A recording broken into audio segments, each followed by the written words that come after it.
Well, hello and welcome back to the next part of the story of Boris and Bella and the twins. Well, if you remember, last time we left them eating sausages and getting ready in the garage for the christening. So let's find out what's been happening today. I think they might have had another delivery from Amazon. Oh, so Grandad lifted a beautiful bird bath out of the Amazon box. "What's that for?" said Boris. "Well," said Nana, smiling, "we're going to wash it and put beautiful flowers all the way around it and use it to christen the twins." "Oh, what a wonderful idea," said Bella. "It looks beautiful." And off she went to check on the twins. Nana and Grandad unpacked some more goodies from the Amazon box, and the king then came to see how far they got on. He was very impressed. "Who's going to make the cakes for the christening?" asked Nana. "Oh, I hadn't thought of that," said the king. "Don't worry, I'll make them," said Nana. "We've got a few days yet." "Oh, thank you so much," said the king. "That's very kind." Bella came back and said all was well with the twins. "Come on then, let's blow up the balloons and call it a day," said Grandad. Oh, they was all out of puff after they'd blown up all those balloons, but Grandad said he was pleased it was done because it was now time for his tea. The king went back to see the twins and make sure that the guards were doing their job properly, and then he came back and stayed for tea. Meanwhile, Nana was getting her cake ingredients ready to make the cakes, one pink and one blue. "Set your alarm clock for 7 o'clock, Grandad. We need to make sure we're up early for an early start." "OK," said Grandad. Next morning, Nana said to Grandad, "You go and potter in the garden and I'll get on with making the cakes." So off Grandad went, whistling a happy tune. Can you whistle? While he was watering the plants, he spotted a small hole in the fence. "That's strange," he thought. "I've never seen that before." And he went to have a closer look. There in the net fencing was a hole. Oh, it was nearly invisible. He had trouble to see it properly, but he could see it. He had a good look round, and then he saw a very faint shoe print in the soil, and it was of a pointed foot. Grandad was horrified. "It must be the goblins," he thought. "What am I going to do?" "I know. I'll go and tell Nana." Well, when he got back inside, he said to Nana, "Come on, come quickly and have a look." "Wait a minute," said Nana. She was up to her elbows in flour making cakes. She'd even got some in her hair. "What's the matter?" "Well, I've found something," said Grandad.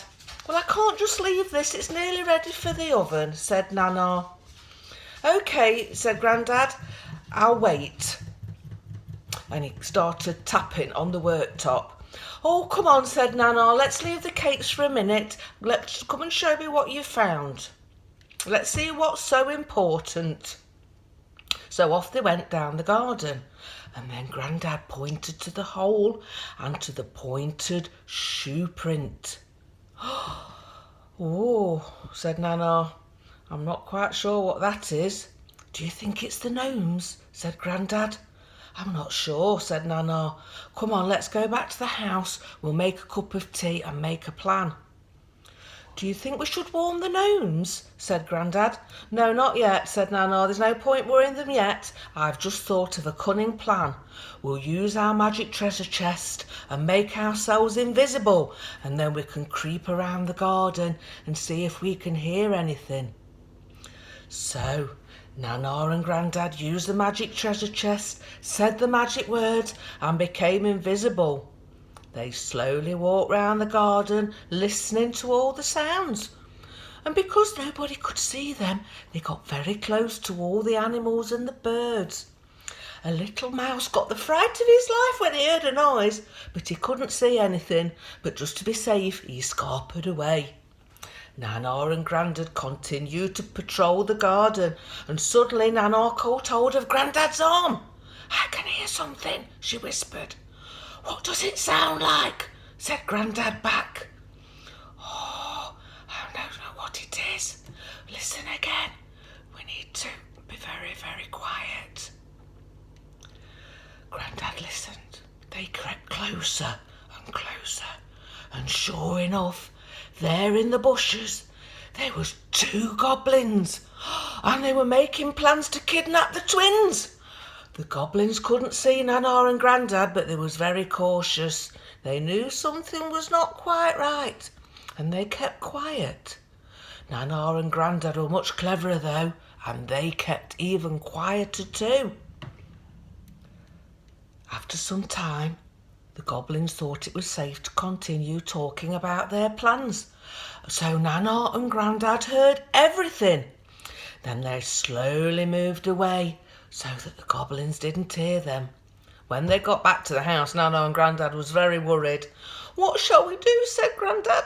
"We must warn the gnomes and put the christening off until the twins are safe," said Nana. Grandad went to find Boris and to tell him that the twins was in danger. Boris was terrified. "I must tell Bella and the king," he said. "When you see them, tell them to come to the house and we'll tell you everything that we heard," said Grandad. Meanwhile, back at the house, Nana got the sausage and chips on, knowing they would have a house full very soon. Grandad came back and helped to get things ready. 5 minutes later, there was a knock on the door. "That's the gnomes. I'll let them in," said Grandad.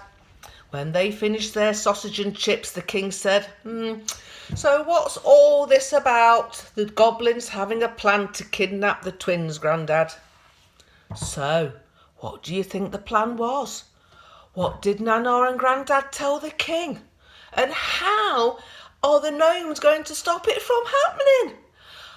So please subscribe, like and share this story, and don't forget to join us next time to find out what the plans were of those horrible, naughty goblins. See you later. Bye-bye. Have a nice day. Bye.